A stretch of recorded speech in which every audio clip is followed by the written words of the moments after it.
Okay, thanks. Have a good day. Oh, hi. I'm Brian from Affordable Hyperbaric Solutions. We're just getting ready to put someone that's never been in a hyperbaric chamber into one, and so it's his first dive. His name is Ed, and he's excited, and he'll be here any minute, and I've been just preparing for him for the last hour. So the hyperbaric chamber is ready to go. We have our 3-inch memory foam mattress in there. I have the oxygen concentrator. It's been tested, ready to go. I have the 2 Summit to Sea compressors. They're all tested and ready to go. And I also have an alarm. Now the alarm tells us if we lose power, and I'm going to let you hear what that sounds like if we pull it out. That's the alarm. And that alarm is to warn you if you're inside the chamber. If the power goes out and you hear that alarm, there's no emergency, just time to get out of your chamber. There's plenty of air in there.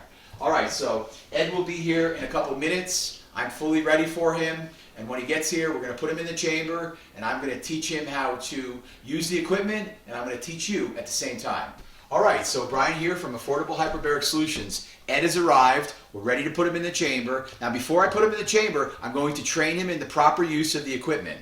And we're going to add a little remote control so he can control the compressors and the on and off positions. So on, I don't know if you can hear that, but they're on right now, and then they're off. And I'm going to allow Ed to control the compressors and how fast he inflates from inside the chamber. And that's important.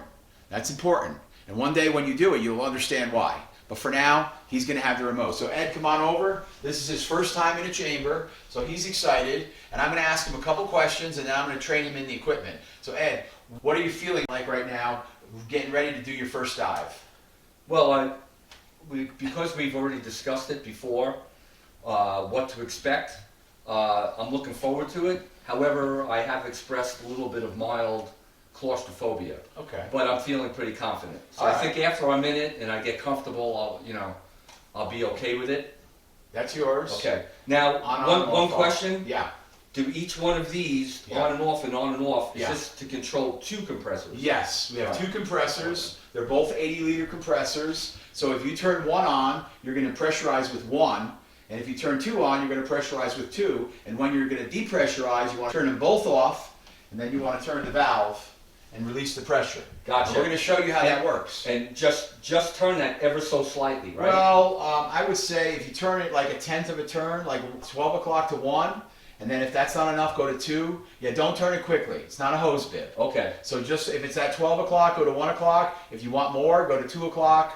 But don't turn it quickly because you'll let a lot of pressure out and it could affect your ears. Okay. Now, do I do that before or after I turn these compressors off, rather? So when you're ready to exit the chamber, I'm going to want you to turn both compressors off, and then I want you to start opening the valve and letting the pressure out. And that's going to take about 3 to 5 minutes. Okay. And so I'm going to go in for this first time for a half an hour, right?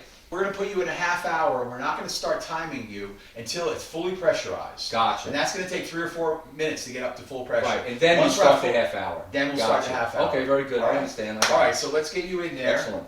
And I put a blanket down so you get on your knees. So I think you get down and then get the one knee in, right? Yeah, exactly. Okay. I put a pillow in there for you, so I think you're comfortable. Maybe even, okay. Yeah, so get in there. Okay. And you tell me if the claustrophobia is bothering you, I won't even zip you in. You know, I'm not going to do it until you tell me it's okay. How you feeling? Good. Okay. All right, so you do the outside, I'll do the inside, and we'll start pressurizing you. After we zip, if you want to get out, you tell me, and I'll let you right back out. Right, so I'll do this zipper, and you'll do the outside. Yeah, I'm going to do the outside. That's correct. Okay. That's the airtight zipper. Make sure it's fully zipped. Okay, so Ed is inside, and he's doing the internal zipper, and I'm doing the external zipper. So here we go. Hold on. All right. Okay. If you want me to unzip, you just tell me. Okay, so there's 2 zippers. The internal zipper is the airtight zipper.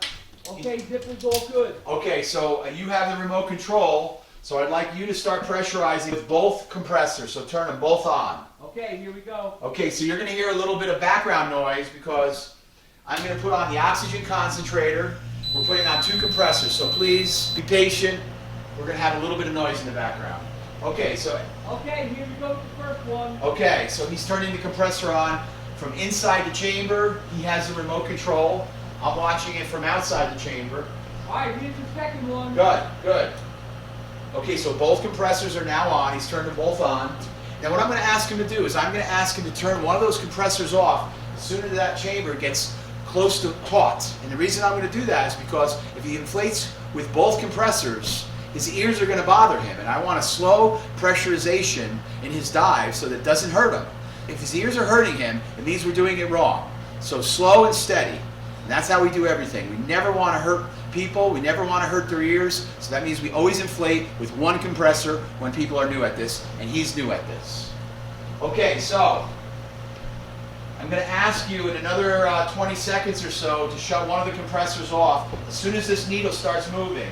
And so this is the oxygen flowing into the chamber, and it's flowing from this oxygen concentrator here. So the DeVilbiss is 10 liter, 20 psi back pressure, and so that's good. Got a leak on that bottom zipper. It's open by about an inch, so I can hear, right here we're leaking. So he didn't zip it all the way. So he's going to try and zip it all the way, and if he does, great. If he doesn't, we'll just release the pressure, and I'll help him. Oh, you got it. You got it. Okay, so now the valve is closed. The zippers are airtight. The oxygen concentrator is on, and we have it on 10 liters, so that's on max, which is what I want. The two compressors are on, and I'm going to ask him to turn the compressor off right now. So, hey Ed, would you turn one of those compressors off? Let's inflate slowly. Okay, so one of the compressors has been turned off, and we're at 1 psi already, and he's going to start inflating, but slowly. And again, slowly is good because you will feel pressure in your ears at all times in a chamber. Excuse me. What's that? Good. Good. Excellent. So what he's saying in the chamber is, I taught him how to equalize, and he's saying it's working. And so he's also pressurizing slowly, because one of the compressors is on, and the second one is off. Now when we get up to full pressure, he's going to turn that second compressor on. And the reason behind that is it's not going to add any additional pressure, but it will add more airflow, more fresh air into the chamber. And that's what we want. But he's not going to add that second compressor until the chamber is fully pressurized, until the valves open. And you might hear them. I'll see if Jeremiah can pick up that sound. You might hear when the chamber is fully pressurized. I'll let you know. How you doing in there? Good. Excellent. Okay, so you're up to 2 psi, and 2.25 psi, so we're about halfway there. And the concentrator's green lighted, so that's good. Oh, by the way, Yeah. I feel that it really helps that we have the window here. You like it? Yeah, because I feel like I'm not so closed in. Okay. So he's saying that his mild claustrophobia is not really giving him any kind of issues, and he feels happy that the window is there and he can see out. Most people that tell me they're a little claustrophobic, I find most of them are able to tolerate a 33-inch chamber quite well, and he fits in that group well. All right, so how you doing? You're at 3 psi. You're almost there. Well, yes, I'm still Pressure. Okay. I'm still pushing the pressure out of Okay. right here until we get there. Good. Okay, so he has his cell phone inside that chamber, and that's important. You always want to go in a chamber with a cell phone in case you need help, in case you get stuck in there or whatever, you want assistance. It's very important to always go inside the chamber with a cell phone, with a battery that is fully charged or close to fully charged. I can also see that he brought a bag of peanuts in there, and I always recommend you bring some water in there as well and a little battery-operated fan for your comfort. He's at 3.5 psi. He's going to a full pressure of 4.3 psi, so he's getting close. In a minute or two, you're going to hear the valves open. He's going to be fully pressurized, and I'm going to ask him to put that second compressor in the on position. So let's see what we got here. You can see now, you can see the pressure inside the chamber. It's a lot of pressure in there. And the compressors right here, that's what is pressurizing the chamber.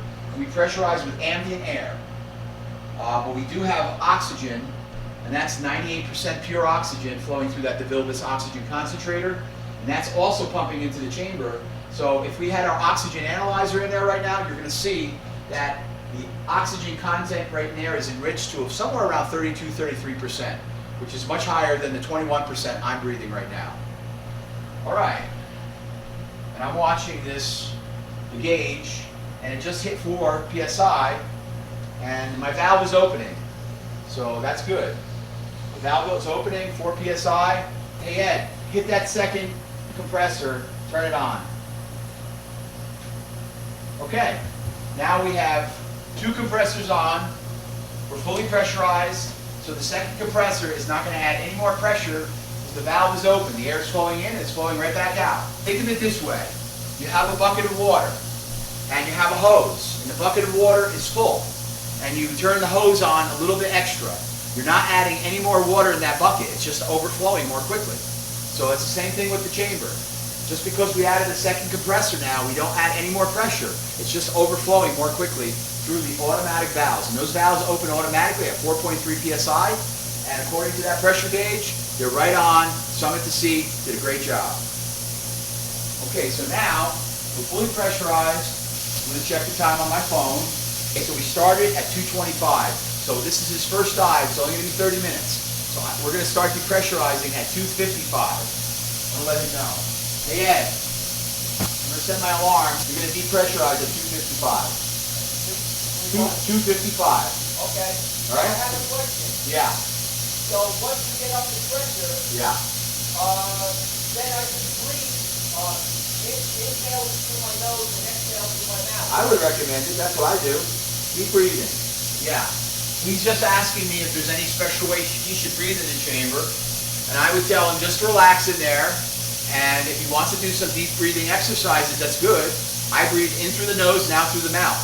And I breathe slowly and deeply. So that's what I do. You can do whatever makes you comfortable inside the chamber. But I do deep breathing exercises. And in this size chamber, this is a 33-inch Summit to Sea chamber, I will also do ab workouts in these chambers. And so I blast my abs with leg crunches and sit-ups and things like that. So that's what I'm doing in the chamber. I'm not just relaxing. But you do what makes you comfortable. All right, so we'll talk to you in about a half hour when we're getting Ed back out of the chamber. And you have a great day. This is Brian from Affordable Hyperbaric Solutions.